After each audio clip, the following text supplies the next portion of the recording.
नमस्कार, देवभूमि के दंगल में आप सभी का स्वागत है। मैं हूं आपके साथ यशु शुक्ला। दिल्ली समेत देश के कई राज्यों में जानलेवा स्तर तक पहुंच चुके प्रदूषण के कारण लोग अब पहाड़ों का रुख करने लगे हैं। बड़ी संख्या में लोग पहाड़ों की तरफ दौड़ रहे हैं। आलम यह है कि नैनीताल, मुक्तेश्वर, भीमताल में 70% से ज्यादा होटल बुक हो चुके हैं। बुकिंग करवाने वालों में सबसे ज्यादा दिल्ली, एनसीआर और हरियाणा के पर्यटक शामिल हैं। आपको बता दें कि दिल्ली समेत देश के कई महानगरों में जानलेवा स्तर तक प्रदूषण पहुंच गया, जिससे लोगों को काफी परेशानी हो रही। सांस लेने में परेशानियों के साथ ही कई तरह की बीमारियों से लोग परेशान हैं। ऐसे में शांति और प्रदूषण से बचने के लिए लोग अब पहाड़ों का रुख कर रहे हैं। नैनीताल से हमारे संवाददाता कांता पाल की एक खास रिपोर्ट देखते हैं।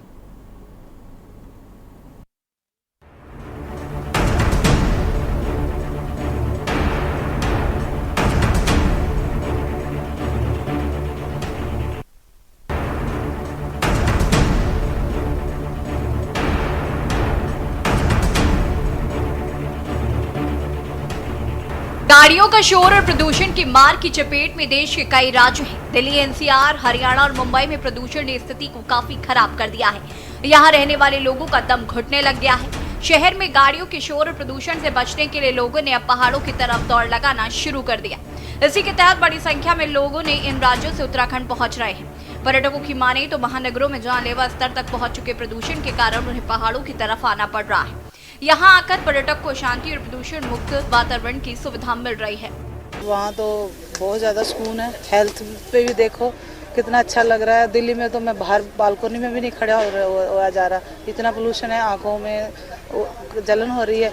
यहाँ फ्री माइंड घूम रहे हैं, बहुत बढ़िया लग रहा है आपका नैनीताल भी। पोल्यूशन उसी की वजह से बढ़ रहा है, कोई आने जाने का कोई साधन नहीं बन रहा, दिक्कत आ रही बहुत ज़्यादा दिवाली में। इसलिए हम यहीं आगे, हमें जहाँ अच्छा लग रहा है। आने वाले को लिए यही है कि अपना थोड़ा व्हीकल्स कम करिए, जितना हो सकता है पैदल चलिए, पोल्यूशन को कम करो, जैसे भी हो सकता है मदद करो सरकार की भी।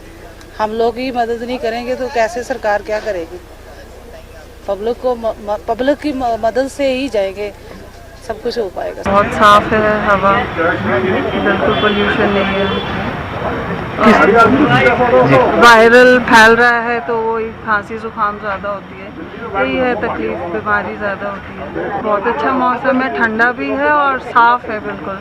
वहाँ के बाद तो ये बहुत ही साफ हवा है, फ्रेश है, तो बहुत अच्छा लगता है। पोल्यूशन तो नहीं है। व्हीकल एमिनेशंस जो भी हैं तो उसके लिए व्हीकल्स को ठीक। आपको बता दें कि उत्तराखंड में इन दिनों मौसम सुहाना है। ऊंचाई वाले पहाड़ी क्षेत्रों में बर्फबारी पर्यटकों को अपनी ओर खींच रही है।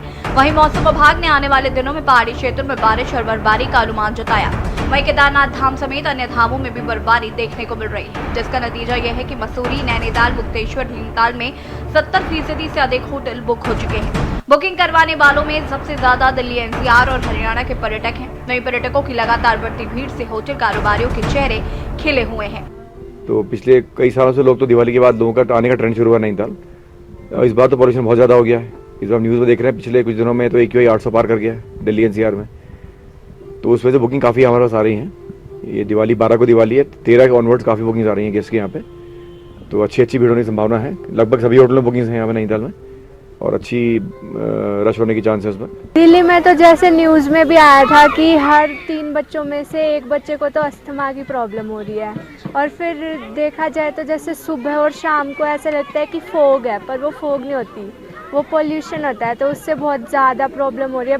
वहाँ पे तो स्कूलों की भी छुट्टी कर दी गई थी 2 दिन की, और अब तो जैसे दिवाली आ रही है तो उससे तो बिल्कुल ही और भी ज़्यादा हो जाएगा, सांस लेना मुश्किल हो रखा है। और यहाँ बहुत बुरा हाल है जी, सांस भी नहीं ले सकते अब तो। दिवाली तक, दिवाली के आसपास बहुत ही बुरा हाल है वहाँ पे। और यहाँ पे आए तो एकदम नेचुरल हवा, बिल्कुल अलग ही माहौल दिखता है यहाँ पे। तो हम सभी से अपील करेंगे 10-5 दिन वहाँ छोड़ के यहाँ आए अपने घूमने के लिए। सांस लेने, मेरा खुद का गला खराब हुआ है वहाँ। सुबह घूमने जाते हैं, गले जुकाम, सिर दर्द, आंखों में दर्द, ये इफेक्ट होते हैं। अगर बात की जाए दिल्ली और उसके आसपास के महानगरों की, तो वहाँ पे पॉल्यूशन लेवल इतना बढ़ चुका है कि जो पर्यटक हैं वो अब धीरे धीरे नैनीताल का रुख करने लगे, क्योंकि वहाँ पे उन्हें सांस लेने में कई तरह की दिक्कतें हो रही हैं। जैसे अस्थमा के रोगी हैं तो उन्हें भी दिक्कत हो रही है, और जो बच्चे वहाँ पे हैं उनकी आंखों में जलन हो रहा है। टेक्स्ट रिपोर्ट के न्यूज़ इंडिया। जी हाँ, तो दिल्ली एनसीआर हरियाणा से पर्यटक जो है वो उत्तराखंड का रुख कर रहे हैं। हालांकि उत्तराखंड में भी आपको बता दें कि अभी हाल ही में ऐसी खबरें आई थी कि जो हवा है वो दूषित होने शुरू हो गई है, लेकिन अब हरियाणा हो, दिल्ली एनसीआर हो, वहां से लोग उत्तराखंड पहुंच रहे हैं। अब क्या उत्तराखंड को इससे नुकसान होगा, क्योंकि उत्तराखंड में भी कहीं ना कहीं आबो हवा खराब थोड़ी जगह पर नजर आ रही है। आज हम इसी पर चर्चा करेंगे कि आखिर AQI का स्तर इस तरीके से बढ़ क्यों रहा है। भले ही पर्यटक पहुंच रहे हैं उत्तराखंड में की बात अगर हम करें तो सरकार को राजस्व का बढ़ावा जरूर होगा, लेकिन कहीं ना कहीं इसका खामियाजा तो भुगतना भी पड़ सकता है उत्तराखंड को भी। आज हम इसी पर चर्चा करेंगे। देव राघवेंद्र बद्री जी पर्यावरणविद हमारे साथ जुड़ चुके हैं, द्वारका प्रसाद सेमवाल जी पर्यावरणविद हमारे साथ जुड़ चुके हैं, अनिल जोशी जी जो कि पद्मश्री से नवाजे गए हैं, पर्यावरणविद हैं, वो भी हमारे साथ जुड़ चुके हैं। आप तीनों को बहुत बहुत स्वागत है। शुरुआत अनिल जी आपसे ही करूंगी मैं। अगर हम उत्तराखंड की बात करें, हरियाणा से, दिल्ली एनसीआर से, नोएडा से, जहां पर भी AQI का स्तर बढ़ रहा है, वहां से अब लोग ज़्यादा संख्या में उत्तराखंड का रुख कर रहे हैं। लेकिन क्या उत्तराखंड के लिहाज से ये सही है? देखिए, पहले तो आप ये हमें स्वीकारना होगा, हम एक पर्यटक राज्य के रूप में भी जाने जाते हैं, पहली बड़ी बात। दूसरी बड़ी बात यह है कि अब एक दूसरी भी संज्ञा इस राज्य को मिल गई होगी कि हम प्राण बचाने वाले भी हैं। हाँ। तो अगर दिल्ली में दम घुट रहा है और लोग अगर हिमालय की यात्रा कर रहे हैं, तो आप ये भी मान लीजिए आपकी ये भी संज्ञा हो चुकी, आपके ये भी सम्मान है कि आपके यहाँ प्राण बचाने के लोग आ रहे हैं। एक बात। दूसरी बड़ी बात ये है कि देखिए, ये पूरे देश और दुनिया की कहानी है। अपने देश में तो 10 टॉप सिटीज हैं जो कि बहुत पॉल्यूटेड हैं, और कोई 5.2 मिलियन टन हम 2.5 का कचरा पैदा करते हैं, जिसे जो सबसे घातक हमारा माना जाता है। लेकिन अभी सवाल ये भी कई तरह के जुड़े हुए हैं प्रदूषण को लेकर के, जो हम तमाम पंजाब की पराली को और तमाम सुप्रीम कोर्ट ने भी कहा। सच बात यह है कि अभी 80% से ज्यादा जो पॉल्यूशन होता है वो हाउस होल्ड में, जो हमारे यहाँ करीब 86 करोड़ लोग जो लकड़ी और तमाम तरह के चूल्हे जलाने वाला जो भी फ्यूल यूज होता है कुकिंग के लिए, उसके कारण बढ़ा होता है। 7% है पराली जैसे या क्रॉप रेजिड्यू से जो हमारी परेशानी होती है। लेकिन चलिए, उत्तराखंड की बात है। उत्तराखंड में भीड़ लगनी शुरू हो चुकी है। मुझे लगता है कि उत्तराखंड राज्य को हिस्सा है। हम लोग अपने प्राण बचाने के लिए और अच्छी हवा खाने के लिए यहाँ आ रहे हैं, तो उनका स्वागत है। लेकिन मुझे लगता है कि दो चीजों को बहुत संज्ञान में लेना चाहिए, क्योंकि यही तो कहीं दोषी भी हैं जो पहाड़ पे चढ़ रहे हैं, जो दिल्ली और एनसीआर खराब है। सुप्रीम कोर्ट के बार बार कहने के बाद भी पटाखे फोड़े जाएंगे। सुप्रीम कोर्ट को धत्ता दिखा देते हैं कि नहीं साहब, हमने जो मन में है वो करना है। दूसरी बड़ी बात यह है कि राज्य सरकार को दो बातें बहुत महत्वपूर्ण मैं कह रहा हूं। 7% वैसे ऑटोमोबाइल्स का कंट्रीब्यूशन है हमारे पूरी इस पोल्यूशन पे, लेकिन जब ये गाड़ियां जैम में फंसती हैं तो आप समझिए कि तिगुना हो जाता है। गाड़ी खड़ी है, चल रही है, बंद भी नहीं कर सकते, पीछे वाला धक्का मारेगा। इससे दो बड़े संकट आते हैं। पहली बड़ी बात तो यही है कि जिस तरह से भीड़ पहाड़ों में चढ़ जाती है और उनके साथ वो अकेले नहीं जाते हैं, तुम्हारा पूरा कचरा लेके वहां जाते हैं। और दूसरी बात यह है कि जो पोल्यूशन ऑटोमोबाइल के कारण 6-7% होना चाहिए वो बढ़ जाता है, क्योंकि इतनी सड़क में भीड़, धीरे धीरे गाड़ी चलती है, डीजल फूकती है। 1 लीटर पेट्रोल या 1 लीटर डीजल का मतलब है 2 किलो कार्बन का निकल जाना। तो ऐसे में का एक सिर्फ और ये बेहतर तरीका हो सकता है तो सोचा जाना चाहिए। एक तो सब लोग एक ही जगह एकत्रित हो उत्तराखंड में और पर्यटन स्थल बने, लोग चारों तरफ बढ़ जाएं। और दूसरी बात है कि इन पर रेगुलेशन बहुत आवश्यक है, क्योंकि अगर हमने नियंत्रित नहीं किया पर्यटन, तब हमारे गले में दूसरे बड़े संकट आएंगे। लेकिन मैं समझता हूं कि अब प्राण बचाव भी हो चुका है हिमालय, और मैं इसी घटना और इससे पहले भी ये हो चुका है कि लोग पर्यटक सीधे पहाड़ की तरफ भागे। अब इन सब के लिए भी ये है कि आखिर हिमालय क्यों सुंदर है, हिमालय की शिक्षा भी जानी चाहिए। और ये जो दिल्ली और एनसीआर में जो गतिविधियां हैं जिनके कारण पॉल्यूशन हो रहा है, उसकी शिक्षा भी जाए ताकि वही हालात वहां भी बेहतर हो सके।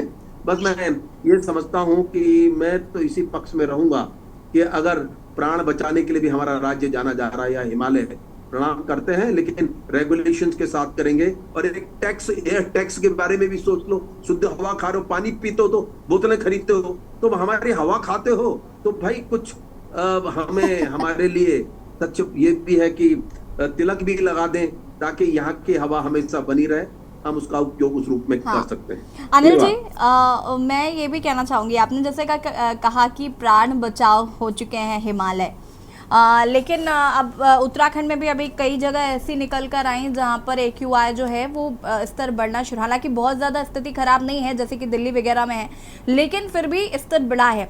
अब हम इस बात से डिनाई तो नहीं कर सकते कि हम पर्यटक राज्य है, जाहिर सी बात है कि यहाँ पर लोग आएंगे और इससे राजस्व को फ़ायदा हो रहा है, तमाम चीज़ें, लेकिन हमें अपने उत्तराखंड को भी तो संरक्षित रखना होगा। ये बात तो उत्तराखंड के लोगों को भी समझनी होगी। यही जोड़ के तभी भी मैंने आपसे कहा रेगुलेशन एक सब।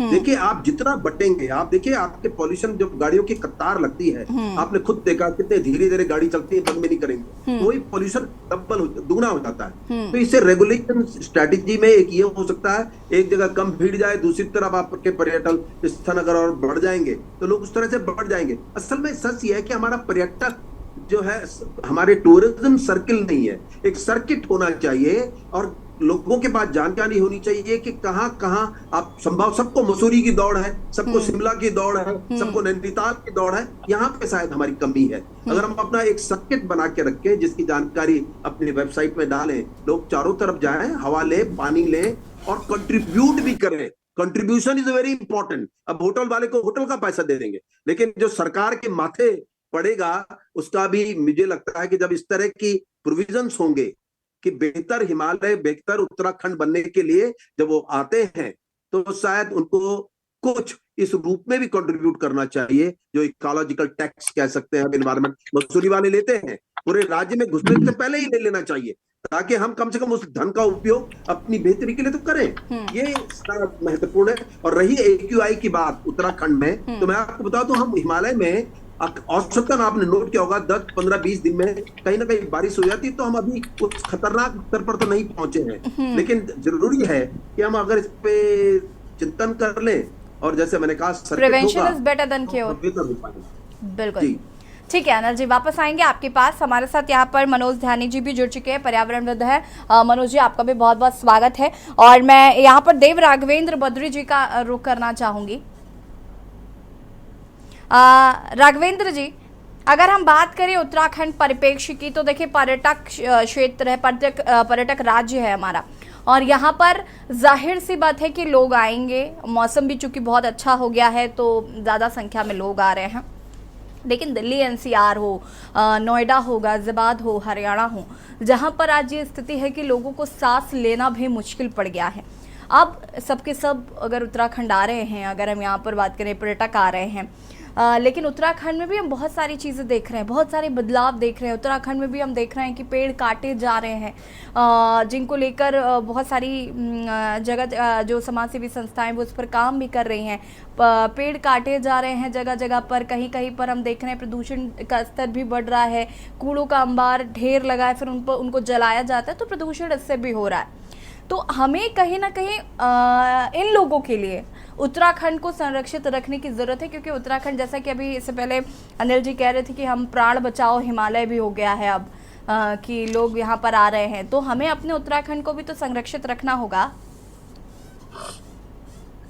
नमस्कार यासी जी, सबसे पहले धन्यवाद कि आप, मुझे सबसे पहले ये खुशी होती है जब भी ये होता है कि आपको डिबेट पे आना है तो आपकी डिबेट जो है ना पर्यावरण पे होती है तो दिल खुश हो जाता है। और आज पैनल में पर्यावरण पर काम करने वाले वो देवता बैठे हुए जिन्होंने कि अपना पूरा जीवन पर्यावरण के लिए लगा दिया है। अनिल जोशी सर बैठे हैं और ध्यानी सर बैठे, तमाम उन सबको मैं नमस्कार करता हूँ, नमन करता हूँ उन सबके चरणों में। यासी जी, सबसे बड़ा सवाल ये है, जोशी जी ने बहुत अच्छी बात बोली कि हम उत्तराखंड के लोग जो है, हमारा जो हिमालय है, हमारा उत्तराखंड जो है, ये प्राण बचाने वाला उत्तराखंड भी बन गया है। तो इसके लिए तो बहुत अच्छी ये सूचना है, ये तो बधाई के पात्र है हम सब लोग। दूसरी बात ये है कि हम पहले से कहते आए हैं कि जो हमारा उत्तराखंड है ये पूरे एंटायर जो इंडिया है इसका सोर्स है, हब ऑफ ऑक्सीजन है, hub of fresh water tank है। बिल्कुल। दूसरी बात यह है कि अभी क्या हो रहा है कि देखिए, अगर हम सिटीज की बात करें, थोड़ा सा मैं सिटीज की तरफ जाता हूं कि हो क्या रहा है। अभी आपने देखा होगा कि पूरे हॉस्पिटल में अगर जाएंगे तो विटामिन डी के मरीज आपको ज्यादा मिलेंगे, क्योंकि लोगों को विटामिन डी की कमी हो रही है, क्योंकि उनके लंबर में पेन हो रहा है, उनके सर्वाइकल में पेन हो रहा है। तो विटामिन डी जब नहीं मिलेगा तो हमारी हड्डियां कमजोर होंगी। अब विटामिन डी मिलेगा कैसे? क्योंकि दिल्ली में जो हमारा हमारे जो वाहन है उनसे निकलने वाला जो एरो पार्टिकल है, एरोसोल्स है, इसने तो हमारे वायुमंडल को ढक लिया है, कवर कर लिया है। H2SO4 जो कारखानों से निकल रहा है वो हवा हमारे वायुमंडल में है, तो वो अस्थमा ही क्रिएट करेगा, क्योंकि ऑक्सीजन तो जा नहीं रही है। क्योंकि हमारे बॉडी के सेल को प्योर ऑक्सीजन की जरूरत होती है। ये हमारे आयुर्वेद में भी कहा गया है और मेडिकल साइंस में भी कहा गया है, क्योंकि हमें ऑक्सीजन की सबसे ज्यादा हमारी सेल को जरूरत होती है। अब वहां पे ऑक्सीजन तो मिल नहीं रही, अब विटामिन डी की कमी होगी, क्योंकि 12 बजे तो धूप आ रही है, 12 बजे के सूरज में तो विटामिन डी होता नहीं है। तो पहाड़ों की तरफ रुख कर रहे हैं, ताकि पहाड़ों में 7 बजे धूप आ जाती है और 7 से और 10 बजे का जो ड्यूरेशन होता है उसमें भरपूर सूरज भगवान हमको विटामिन डी देते हैं। तो विटामिन डी हमने फ्री में ले लिया है, तो हमारा जो उत्तराखंड है वो इसलिए प्राण बचाने वाला राज्य बन गया है। दूसरा सवाल, इसमें एक बहुत अच्छा पॉइंट डॉक्टर साहब ने उठाया है कि regulation is very important. Regulation कि भाई आप आगे हैं। तो अभी मैं देख रहा था पिछले साल जब भगवान केदारनाथ के कपाट खुले तो एक महाशय थे, वो वहां 10,000 के पटाखे लेके पहुंचे हुए थे कि मैं हिमालय में पटाखे फोड़ूंगा।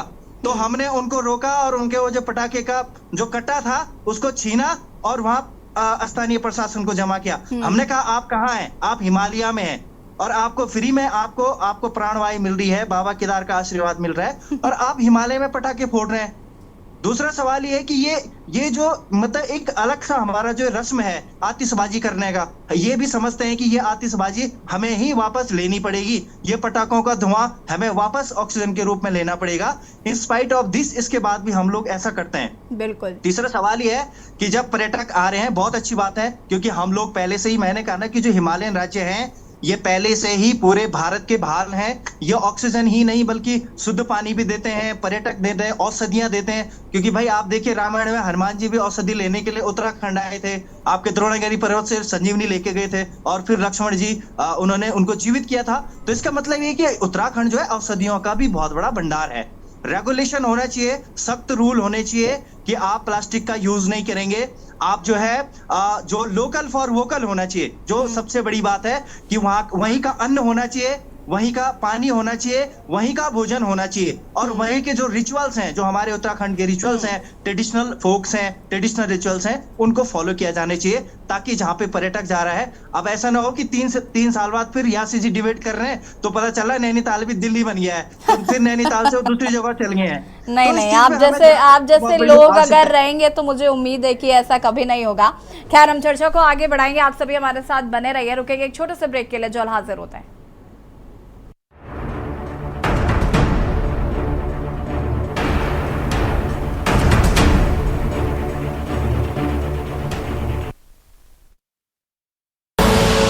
आप देख रहे हैं के न्यूज, खबरों का सारथी। प्रदूषण से पहाड़ की पर्यटक दौड़, ब्रेक के बाद एक बार फिर से आप सभी का स्वागत है। आज हम चर्चा कर रहे हैं पर्यावरण को लेकर और इस पर हम आगे चर्चा करेंगे भी, लेकिन उससे पहले आपको ले चलते हैं उत्तर प्रदेश की अयोध्या, जहां पर मुख्यमंत्री योगी आदित्यनाथ क्या कुछ कह रहे हैं, सुन लेते हैं। सरयू मैया की जय श्री राम, जय जय श्री राम। आज के इस दीपोत्सव कार्यक्रम में मर्यादा पुरुषोत्तम भगवान श्री राम के 14 वर्ष के वनवास के उपरांत की स्मृतियों को स्मरणीय बनाने के लिए और अयोध्या को उसका गौरव उपलब्ध करवाने के उद्देश्य से प्रारंभ राज्याभिषेक और दीपोत्सव कार्यक्रम के इस मुख्य समारोह में उपस्थित प्रदेश की माननीय राज्यपाल आदरणीय श्रीमती आनंदीबेन पटेल जी, प्रदेश सरकार में मेरे वरिष्ठ सहयोगी उप मुख्यमंत्री श्री ब्रजेश पाठक जी, श्री राम जन्मभूमि तीर्थ क्षेत्र ट्रस्ट के अध्यक्ष मणिराम दास छावनी के पूज्य महंत पूज्य नृत्य गोपाल दास जी महाराज, आज के समारोह में उपस्थित पूज्य संतजन जगत गुरु श्री सिद्धराचार्य जी महाराज, जगत गुरु श्री राघवाचार्य जी महाराज, जगत गुरु विद्याभास्कर स्वामी वासुदेवाचार्य जी महाराज, जगत गुरु पूज्य स्वामी विश्वेश प्रपन्नाचार्य जी महाराज, दिगंबर अखाड़ा के श्री महंत सुरेश दास जी महाराज, पूर्व सांसद वशिष्ठ भवन अयोध्या के श्री महंत डॉक्टर रामविलास वेदांती जी महाराज, श्री महंत धर्मदास जी महाराज, श्री महंत अवधेश दास जी महाराज, श्री महंत स्वामी मैथिली शरण जी महाराज, पूज्य संतजन, प्रदेश सरकार में मेरे सहयोगी मंत्रीगण, प्रदेश के वरिष्ठ मंत्री श्री सूर्य प्रताप शाही जी, पर्यटन और संस्कृति मंत्री श्री जयवीर सिंह जी, प्रदेश के सूक्ष्म लघु मध्यम उद्यम विभाग के मंत्री श्री राकेश सचान जी, अयोध्या के माननीय सांसद श्री लल्लू सिंह जी, महापौर श्री महंत गिरीशपति त्रिपाठी जी, जिला पंचायत अध्यक्ष श्रीमती रौली सिंह जी, मान्य विधायकगण, विश्व हिंदू परिषद से यहां पर उपस्थित श्री दिनेश जी, विभिन्न सामाजिक सांस्कृतिक संगठनों के प्रतिनिधिगण,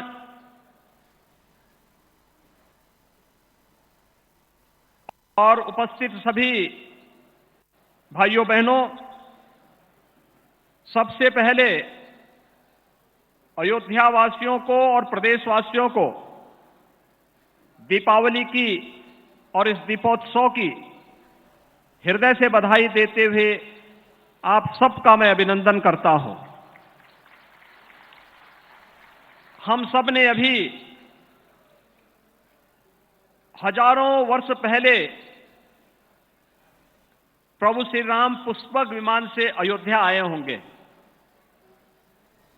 उस दृश्य को संजीव बनाने के लिए प्रदेश सरकार के वाहन से एक हेलीकॉप्टर से प्रभु राम अयोध्या में आए, भरत मिलन का कार्यक्रम संपन्न हुआ और अभी माननीय राज्यपाल महोदय, पूज्य संतों और प्रदेश सरकार के मंत्रियों, अधिकारियों और सामाजिक जीवन से जुड़े हुए विभिन्न विभूतियों ने भगवान राम की अर्चना की। राज्याभिषेक के इस कार्यक्रम के हम सब साक्षी बने हैं। हम सब सौभाग्यशाली हैं कि इस कार्यक्रम के हम साक्षी बन रहे हैं। यह दुनिया के 100 से अधिक देशों में पूरा कार्यक्रम लाइव हो रहा है और हर जगह इस कार्यक्रम को दिखाया जा रहा है कि कैसे उस समय भगवान राम आए होंगे और कैसे पुष्पक विमान उतरा होगा और कैसे फिर देवताओं ने आकाश से पुष्प वर्षा की होगी। यह दृश्य भी आप सब ने आज यहां पर पुनः देखा होगा। भाइयों बहनों, आज से 7 वर्ष पहले जब हम लोगों ने अयोध्या के दीपोत्सव के कार्यक्रम का शुभारंभ किया था, एक असमंजस की स्थिति थी। कार्यक्रम होना है, नहीं होना है, दीपावली का अयोध्या के साथ जुड़ाव होने के साथ साथ इसका परिणाम क्या होगा।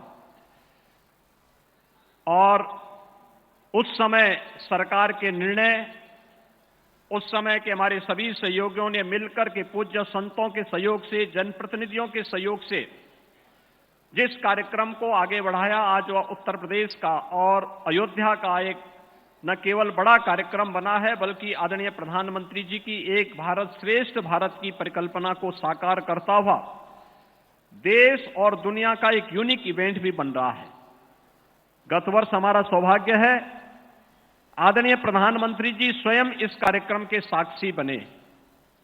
उनका मार्गदर्शन, उनका आशीर्वाद यहां आकर के मिला और आज उन्हीं के आशीर्वाद और उनके मार्गदर्शन और नेतृत्व में 500 वर्षों के इंतजार को दूर करते हुए अयोध्या में प्रभु राम के राम जन्मभूमि पर भव्य मंदिर के कार्यक्रम को भी हम सब अपनी आंखों से बनते हुए देख रहे हैं और जनवरी माह के इंतजार में सभी संत, सभी भक्त, सभी श्रद्धालुजन उस इंतजार के लिए अपने आप को तैयार किए हुए हैं। इस दौरान हमने नई अयोध्या को बनते हुए भी देखा है। यानी आज के दिन पर केंद्र और राज्य सरकार का मिलाकर के 178 परियोजनाओं पर 30,500 करोड़ रुपए की धनराशि अयोध्या के विकास के लिए खर्च हो रहा है। याद करिए, 30,500 करोड़ रुपए अयोध्या के विकास को, और यह तो सरकार का पैसा, केंद्र और राज्य सरकार का पैसा है। भाइयों बहनों, निजी क्षेत्र में भी बड़ा निवेश यहां होने जा रहा है। कुल मिलाकर के आप देखेंगे तो जब तक रामलला अपने स्वयं के भव्य मंदिर में विराजमान होंगे, तब तक भाइयों बहनों अयोध्या धाम में लगभग 50,000 करोड़ रुपए की परियोजनाएं यहां पे मूर्त रूप लेती हुई दिखाई देंगी। 50,000 करोड़ का मतलब लाखों लोगों के लिए रोजगार के सृजन की व्यवस्था भी। अयोध्या ऐसे ही हर व्यक्ति इसके प्रति आकर्षित नहीं हो रहा है। भगवान ने स्वयं ही कहा कि अवधपुरी सम प्रिय नहीं सोऊ, यह प्रसंग जानहि को। यानी अयोध्या से अधिक प्रिय मेरे लिए और कोई नहीं। यह प्रसंग हर कोई नहीं जानता है।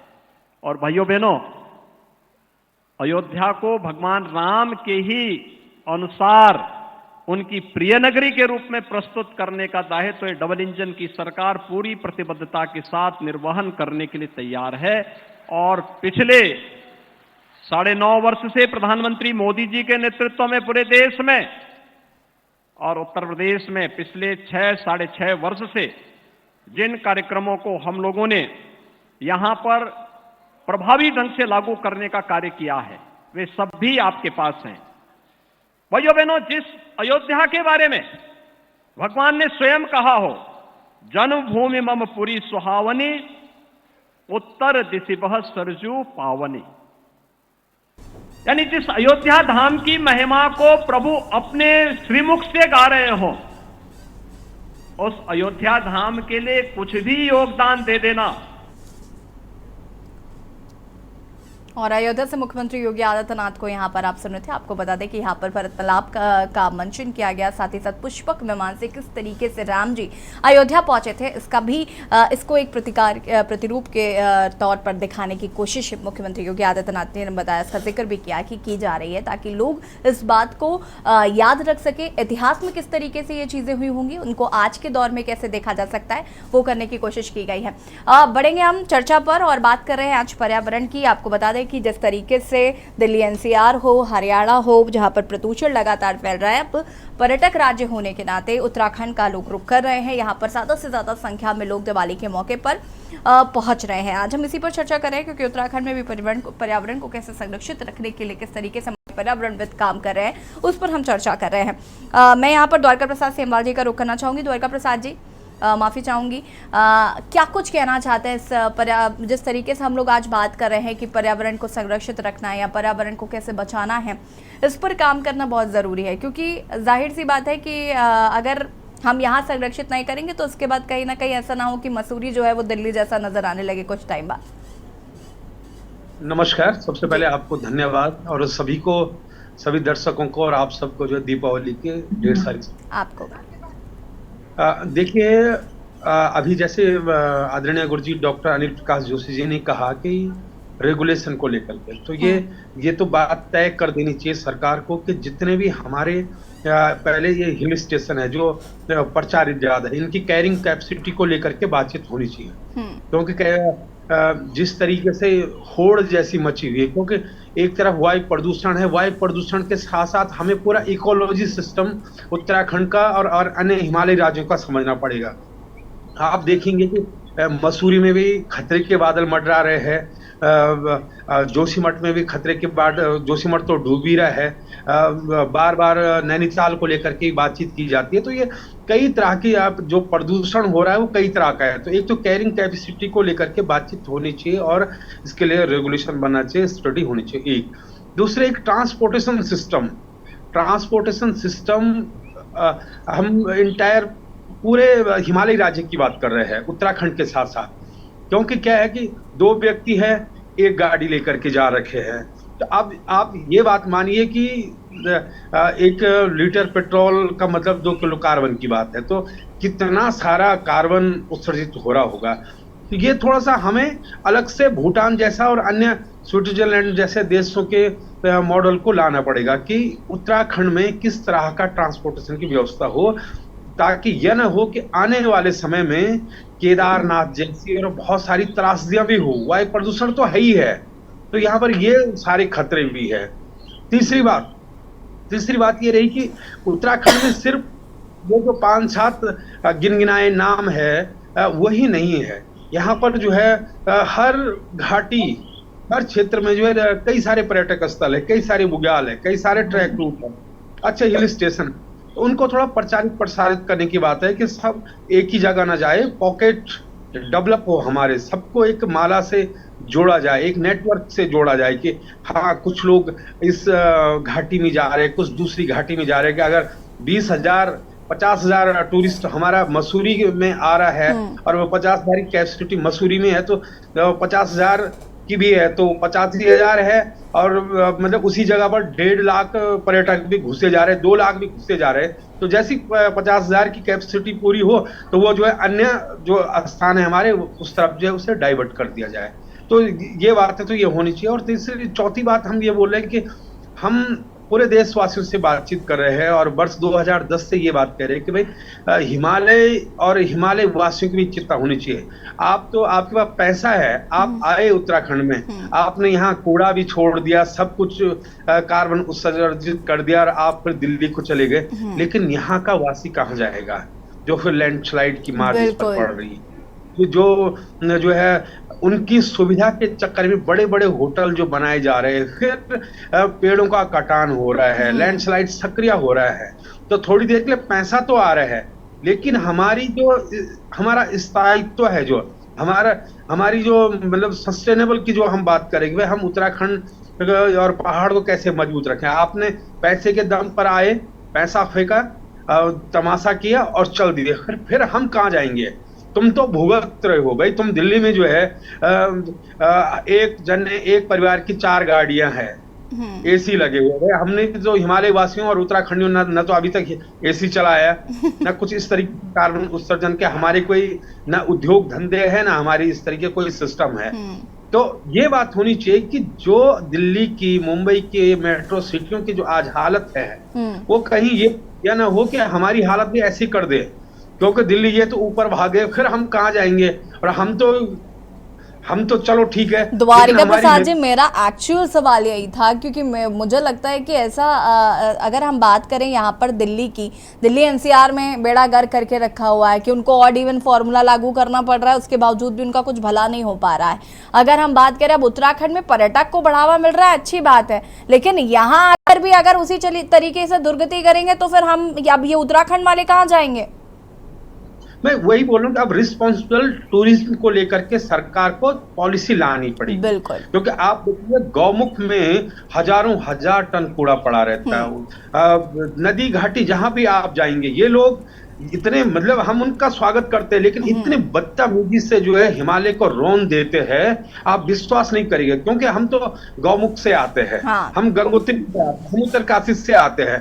इतना मतलब बेतरतीब तरीके, उन्होंने कुरकुरा खाया फेंक दिया, पानी की बोतल पे फेंक दिया। नहीं, ये तो हमें समझना होगा और मुझे लगता है इस पर पेनल्टी भी होनी चाहिए, बिल्कुल होनी चाहिए। अगर आप किसी को अभी जैसे कि अगर हम कह रहे हैं कि हम प्राण बचाने वाले में हैं, तो भाई हमें इतना अधिकार है कि हम रिस्ट्रिक्शंस लगा सकते हैं, पेनल्टी ले सकते हैं। मैं वापस आऊंगी द्वारिका प्रसाद जी आपके पास। मनोज ध्यानी जी काफी देर से इंतजार करें, माफी चाहूंगी मनोज जी, काफी देरी से आपके पास आ रही हूं मैं। अगर हम बात करें पर्यावरण को संरक्षित करने की, बचाने की, तो जैसे कि ये एक लंबा डिस्कशन हम लोग अभी ऑलरेडी कर चुके हैं कि भाई अगर ऐसा ना हो कि दिल्ली वाले आए और यहाँ पर वही चीजें करके चले जाएं, उसके बाद फिर हम उत्तराखंड वाले सोच रहे हैं कि हम हिमाचल चले जाते हैं, कि हो सकता है, लेकिन हिमाचल में भी जगह नहीं क्योंकि वहां पर भी लोग पहुंच ही रहे होंगे। अगर हम बात करें अगर हम वहां पर बात करें तो देखिए हमें कहीं ना कहीं इस पर हमारा मेन फोकस होना चाहिए। जैसे कि अभी बात की गई कि अगर कुरकुरा खाया, पैकेट फेंक दिया, पेनाल्टी जरूर होनी चाहिए ऐसी चीजों पे, क्योंकि अगर हमें अपने आप को स्वच्छ साफ सुथरा रखना है, अपने पर्यावरण को बचाना है, तो इन सब चीजों को लेकर कहीं ना कहीं सरकार को भी एक कड़ा एक्शन लेने की जरूरत है, ना कि ये ध्यान में रखते कि नहीं इससे तो हमारे राजस्व को बढ़ावा मिल रहा है तो जो कर रहा है फिर करने देता है। यशी जी, बहुत ही सार्थक डिस्कशन मैं कहूँगा कि आज का है, और पर्यावरण और पारिस्थितिकी बहुत बड़ा विषय है जिस पर बहुत ही गहराई से चिंतन करने की आवश्यकता है। पैनल भी बहुत सुंदर है, मैं सभी पैनलिस्ट को सुन रहा था, बहुत अच्छे विचार आए हैं। देखिए, उत्तराखंड एक हिमालयी राज्य है और इसका जो 80% भूभाग है वो एक तरीके से हिमालय क्षेत्र का है और जंगलों का क्षेत्र है। और हम लोग सामाजिक रूप से अगर बात करें कि हमारे आज भी जितने भी हमारे पैनलिस्ट हैं वो एग्री करेंगे कि आज जब गांव में जाते हैं तो वहाँ की अगर आप समस्याओं की बात करेंगे तो उनके सामने स्वास्थ्य चिकित्सा की समस्याओं के साथ साथ ये रहता है कि बाघ ने मवेशी खा लिए, बाघ ने किसी व्यक्ति पे हमला कर दिया, रीछ ने हमला कर दिया, बंदरों ने खेती चौपट कर दी, ये समस्या आती है। ये दिखाता है कि हम जंगलों के बीच में बैठे हुए समाज है और हमारा जंगलों से एक जुड़ाव है, जंगलों से हमारा एक प्रेम है, प्रीति है, पानी के साथ हमारा एक जुड़ाव है, जमीन के साथ एक जुड़ाव है। ये जुड़ाव जो है हिमालय को संरक्षित करता है और हिमालय के लिए बड़ा ही सकारात्मक एक समाज का कार्य बनाता है। लेकिन जो लोग बाहर से आ रहे हैं, जिनको इस संस्कृति के बारे में जिनके ज्ञान नहीं है, उन्होंने वो संस्कृति देखी है जहाँ पेड़ कट चुके हैं, बड़े बड़े ऊंचे मंजिला भवन है, अट्टालिकाएं हैं, गाड़ी घोड़ा मेट्रो ये दौड़ रही है और वहाँ जो वायु प्रदूषण है वो इस लेवल पे पहुंच चुका है कि आज वो रह नहीं पा रहे। उसके लिए कौन जिम्मेदार है? उसके लिए यही समाज जिम्मेदार है जिसने समय रहते अपने पेड़ों को ना तो बचने दिया, ना उसके लिए लड़े, ना मरे, और जिन्होंने अपने नदियों को बिल्कुल काला कर दिया। अगर आप दिल्ली जाएंगे तो दिल्ली में यमुना जी की हालत देखकर दुख होता है। आप जितनी भी नदियों का आप आकलन करें जो शहरों के, मनोज जी, मैं क्योंकि काफी टाइम से ये चीज देख रही हूँ कि दिल्ली की अगर हम बात करें, यमुना नदी की बात करें, तो छठ पर्व के पहले से ये AQI जो है हमने हमेशा देखा है कि वो बढ़ना शुरू हो जाता है। यमुना का जो पानी है वो झाग जैसा हो जाता है और वहाँ पर फिर पूजा करने में लोगों को प्रॉब्लम होती है। लेकिन मुझे ये समझ में नहीं आता कि अगर हमें पता है कि इस टाइम पे ये दिक्कतें ज़्यादा आती, क्योंकि पराली भी उस टाइम जल रही होती है, दिवाली भी होती है, त्यौहार भी होते हैं, व्हीकल्स का जो प्रदूषण है वो तो है ही, साथ ही साथ ये जो त्यौहार के टाइम पे जब हम जानते हैं कि छठ पर्व से पहले हमें इस तरीके की समस्या होती है, तो क्या इस पर मंथन नहीं किया जा सकता? क्या इस पर पहले से कोई योजना नहीं बनाई जा सकती? कितना मुश्किल है पर्यावरण को बचाना भाई? बिल्कुल मुश्किल नहीं है, बहुत आसान है। समाज, लेकिन समाज जो है उसकी जरूरत क्या है? समाज को अपना दृष्टिकोण बदलना पड़ेगा, अपना विचार बदलना पड़ेगा। उसे अभी भाई सेमवाल जी बड़ा अच्छा एक बात कह रहे थे कि दो व्यक्ति गाड़ी लेके जा रहे हो, कितना फ्यूल कंज्यूम कर रहे हैं और कितना कार्बन उत्सर्जन करते हैं, ये कितना वो एसी जलाने पे रेफ्रिजरेशन के द्वारा उत्सर्जन कर रहे हैं, एक बहुत बड़ी समस्याओं को उन्होंने जन्म दे दिया है। और वो चाहते हैं कि यही जो जन्म है ये उत्तराखंड के भीतर भी जिस तरीके की भीड़ भाड़ हुई है और जिस तरीके से पर्यावरण से छेड़छाड़ हुई है, उसके दुष्परिणाम हमने जोशीमठ में देखे हैं कि जोशीमठ में आने लग गए, उत्तरी में वो आने लग गए, धसाव होने लग गया। हिमाचल में हमने इस बार जो अतिवृष्टि और उसके बाद जो वहाँ जिस तरीके से इंफ्रास्ट्रक्चर डैमेज हुआ है, डिस्ट्रॉय हुआ है, और उत्तराखंड में उसमें अतिशयोक्ति नहीं है। उत्तराखंड के अंदर जिस तरीके से पुल और सड़कें बह गई है, ये हमें दिख रहा है कि इस समय भयावह रूप धारण हो रहा है। ये जो अभी देखिए खोज निकल कर आई है कि उत्तराखंड में भूकंप आ सकता है और उसकी तीव्रता काफी ज्यादा हो सकती है। उत्तराखंड रेड जोन में आता है, कई जोन में बांटा गया जिसमें पहले नंबर पर उत्तराखंड है। तो अगर हम वैसे भी आपदा से ग्रसित राज्य हैं, उसमें भी आके अगर हम पर्यावरण को दूषित कर देंगे तो फिर बचेगा क्या? नहीं, इसका इम्पैक्ट अगर उत्तराखंडियों पे पड़ता हो तो शायद मैं कहूंगा कि चलिए कोई बात नहीं, 1.5 करोड़ 2 करोड़ की आबादी है, उस पे असर पड़ रहा है, लेकिन इसका असर पूरे देश पे पड़ेगा, बहुत बड़ी आबादी पे पड़ रहा है। क्योंकि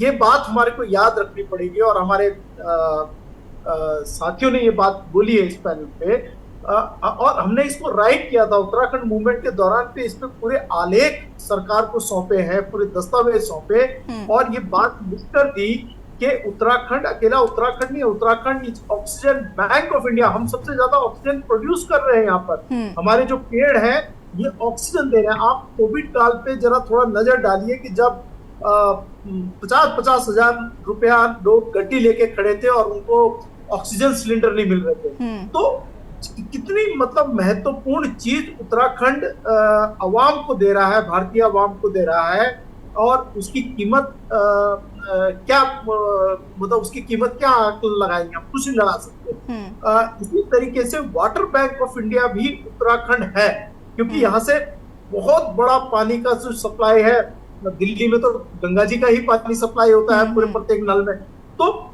यहाँ का पीने का हम जल मुहैया कराते हैं। यही जल से, इसी जल से बिजली उत्पादित हो रही है जो पूरे देश के भीतर कई राज्यों के भीतर जा रही है। लखवाड़ डैम अगर हम अब बात करें, उसमें तो 5 राज्य उसके स्टेक होल्डर्स बने हुए हैं। तो उत्तराखंड को जिम्मेदारी बचाने की जिम्मेदारी अकेली हमारी नहीं है। एक और हमने कंसेप्ट दिया था उसमें, OLPF, ozone layer protection factor.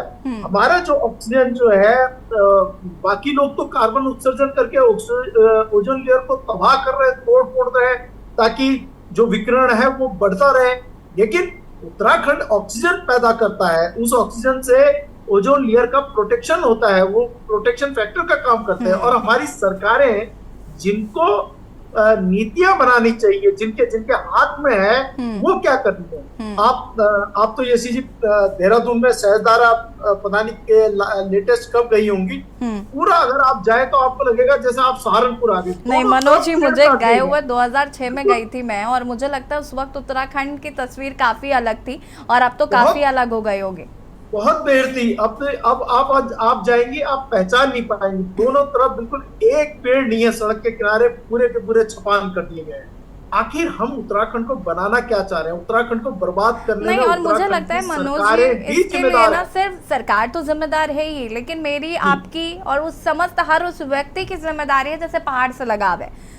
उन सबकी ये जिम्मेदारी बनती है कि हमें कम से कम नैतिकता के आधार पर और अपने पर्यावरण को बचाने के आधार पर कम से कम वो चीज़ें नहीं करनी चाहिए जिसकी वजह से पोल्यूशन हो और प्रकृति को नुकसान पहुंचे। और चूंकि हम जानते हैं कि हम प्रकृति के साथ छेड़छाड़ करेंगे तो प्रकृति हमें नहीं छोड़ेगी, और उसके एग्जाम्पल्स हमारे पास बहुत सारे हमने अभी उत्तराखंड में देखे हैं, एक से एक। जो चाहे वो जोशीमठ की आपदा हो, उसकी कितनी पुरानी रिपोर्ट थी, उस पर ध्यान नहीं दिया गया, और उसके बाद अब जोशीमठ पे मकान दरक रहे हैं। तो ये सारी चीज़ें हमारी अनदेखी करना है और ये हमें नुकसान पहुँचा सकती हैं। जी, मैं एक बात, मतलब पहाड़ के अगर आदमी की बात करें, चाहे गढ़वाल मंडल, कुमाऊं मंडल, जौनसार, भाबर, कहीं की बात करें, पहाड़ का आदमी जो ट्रैवल करता है, आप वहाँ देखिए प्रातः काल जीपें लगी रहती हैं, सुबह 4 बजे से चलती हैं। लोग उसमें जीपों में ठूस ठूस के भरे रहते हैं और तब वो ट्रेवल करते हैं। अगर आप बसेस में देखेंगे, बसेस का भी यही हाल रहता है। उत्तराखंड का व्यक्ति आज भी कम डीजल, कम पेट्रोल पर यात्रा कर रहा है, वो पब्लिक ट्रांसपोर्ट के ऊपर अधिक डिपेंडेंट है। हाँ। लेकिन जो बाहर से आ रही है, जो गाड़ियों का भरमार बढ़ती जा रही है, जो दबाव बढ़ता जा रहा है, ये दबाव जो है बाहर से आ रहा है, इसको कंट्रोल करने की आवश्यकता है। और मुझे लगता है जो अनिल जोशी जी रेगुलेशन की बात कर रहे थे, वो इसी रेगुलेशन की बात कर रहे थे कि किस तरीके से बहुत बड़ा जो दबाव है वो पहाड़ों के ऊपर उसे रोका जाए। अभी भाई देव बता रहे थे कि उन्होंने किस तरीके से केदारनाथ में पटाखे जो जलाने के लिए केदारनाथ में आए थे, उन्होंने रोका था। तो हमारे यहाँ के लोग सजग हैं, वो अपने पहाड़ों को बचाना चाहते हैं। लेकिन दूसरी ओर जो नीति निर्माता हैं, उनको मुझे लगता है कि हमें एक सहमति तो बनानी ही चाहिए कि पहाड़ विषम भी होना चाहिए, नंबर 1, और विषमता के साथ साथ पहाड़ में आने वाला जो टूरिस्ट, चाहे तीर्थाटन या पर्यटन क्षेत्र में है, उसके लिए महंगा भी होना चाहिए, ताकि कुछ रेस्ट्रिक्टिव जो है, क्योंकि हम पूरे देश के नागरिक को अधिकार है कि वो जाए, लेकिन हम कैसे रोके, मतलब हमारे को मोडेलिटीज को करना पड़ेगा। तो एक ये नहीं कि हम बहुत इजी एक्सेस जो है उसे दे दें। जैसे मैं आपको बताऊं कि नॉर्थ ईस्ट में आप जाएंगे तो बहुत सारे नॉर्थ ईस्ट में परमिट मिलता है। परमिट के आधार पर आपको एक सर्टेन ड्यूरेशन पे होता है, उस परमिट के आधार पे आप वहां यात्रा करते हैं। उत्तराखंड में तो यह हाल है कि आप आओ और जितना मर्जी। बिल्कुल मनोज जी, देखिए नॉर्थ में ना लोग बहुत ज्यादा एडुकेटेड है मुझे लगता है, और वो ये सारी चीजें समझते हैं, और सबसे ज्यादा प्रॉब्लम ये इधर से ही क्रिएट की जाती है। दिल्ली वाले कुछ नहीं हो रहा है तो चलो उत्तराखंड चलते हैं, 5 घंटे का रास्ता है, सरकार ने और रोडें ठीक कर दी हैं, चले गाड़ी उठाते हैं, दोस्तों को इकट्ठा किया, चले गए, वहां जाके थोड़ा नशा किया, वापस आ गए, इतना ही करना है उनको। उत्तराखंड तो यह हाल हो गया है कि आजकल नेशनल पॉलिटिक्स की जो ब्रांडिंग है, लीडर्स हैं, चाहे वो मोदी जी हो, कैलाश नाथ जी में, या राहुल गांधी हो जो केदारनाथ से हो, वो अपनी ब्रांडिंग भी उत्तराखंड से कर रहे हैं। अरे भैया, मैं ये कह रहा हूँ कि जिस हिमालय से आप ब्रांडिंग कर रहे हैं, उस हिमालय को बचाने के लिए भी तो काम करिए। मनोज जी, मैं जरा वापस आती हूँ, देव जी का रुख कर लेते हैं। देव जी को बड़ा मजा आ रहा है इसमें, क्यों देव जी? सर दिल खुश कर दिया मनोज ध्यानी सर ने, और बहुत अच्छी उसके बाद द्वारका प्रसाद जी, मैं आपके पास आती हूँ। जितने भी बड़े लोग हैं, नेता हैं, वो ब्रांडिंग उत्तराखंड से कर रहे हैं, लेकिन उत्तराखंड को ऑक्सीजन रॉयल्टी देनी चाहिए, इस पर कोई बात नहीं कर रहा है। दूसरा सवाल ये है, अभी उन्होंने नॉर्थ ईस्ट की बात की, भूटान की बात भी बीच में आई, तो मुझे मतलब ये अवेयरनेस कौन क्रिएट करेगा? मोदी जी तो नहीं बोलेंगे कि भाई आपको पॉलीथीन घर से बाहर ले जानी चाहिए। क्या हर बात मोदी जी करने के लिए आएंगे, या हर बात जो और नेता इस देश में आते हैं वो करेंगे? हमारी जो सेल्फ अंडरस्टैंडिंग है, ये क्रिएट क्यों नहीं हो पा रही है? इसका सबसे बड़ा कारण है हमारी एजुकेशन, क्योंकि एजुकेशन में तो दिखाया गया कि बेटा पूछता पानी कहां से आता है, तो मम्मी बोलती बेटा we can get water from the Bisleri shop, हम बिस्लरी से पानी आता है। तो उसके दिमाग में तो वही है कि भाई पानी तो बिस्लरी में है, उसे वो तो दिल्ली में मिल जाएगा, वो उत्तराखंड में आएगा, उसे तो पता है ना कि पानी तो बिस्लरी में मिल रहा है, उसे क्या लेना देना गंगा से? वो गंगा में शराब पिएगा, वो गंगा में पॉलीथीन डालेगा। दूसरी बात ये है कि वो जब मम्मी से पूछता है कि मम्मी आलू कहां से आता है, तो मम्मी बोलती है बेटा ये सब्जी में रामलाल की दुकान से आता है। उसे क्या पता कि ये आलू जिस धरती में उगता है वहां की मिट्टी भी सुरक्षित रखनी पड़ती है। तो जब यही एरर हो गया है, तो हम आगे क्या कल्पना कर सकते हैं? क्या हमारी एजुकेशन में ये कहीं लिखा है?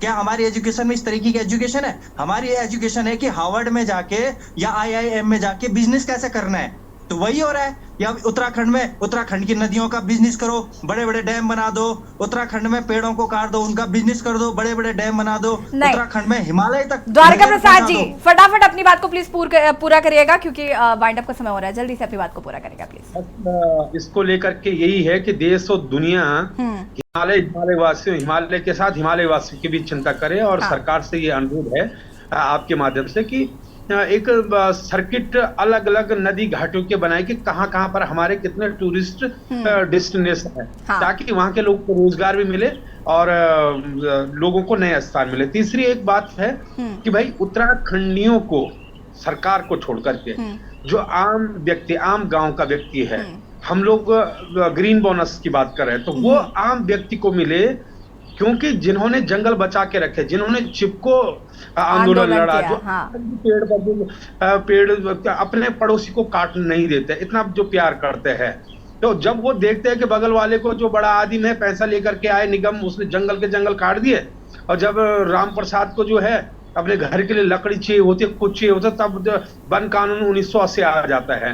तो इस तरीके अगर देश को जो है स्वस्थ और मस्त रहना है तो उनको उत्तराखंडियों को और उत्तराखंड के हिमालय और हिमालय दोनों की चिंता करनी पड़ेगी। बिल्कुल बिल्कुल, बहुत बहुत शुक्रिया आप सभी का चर्चा में शामिल होने के लिए, और उम्मीद करते हैं कि पर्यावरण को बचाने के लिए जरूर सरकार की तरफ से इस पर कोई पहल की जाएगी।